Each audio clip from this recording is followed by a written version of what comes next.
And we talked about data being important. This is a typical graph on the right. Four different algorithms, each performing differently, but when you have more data, they all perform well. So it kind of goes to show you can have your super researcher, but if another country or company has more data, they will usually beat you. And if in the age of AI, data is the new oil, then China is the new Saudi Arabia. And China has depth and China has breadth. Breadth means more users, period. Depth means per user, there's more data. Data like food delivery, like the Meituan example. Data like payment. Data like shared bicycle rides.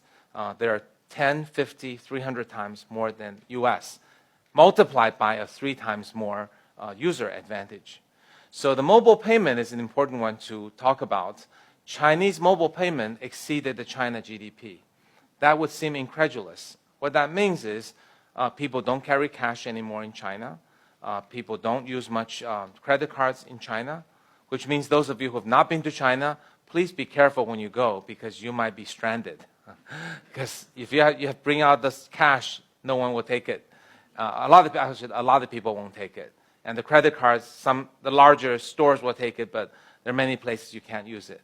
So for the Chinese, though, this is a huge convenience.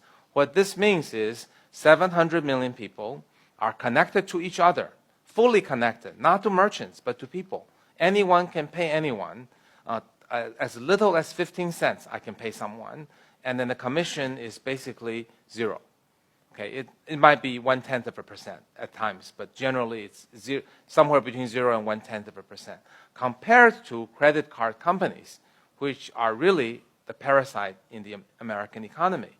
They're not really adding value. This stuff works. You guys should get rid of credit cards. But it's going to be hard. It's going to be hard.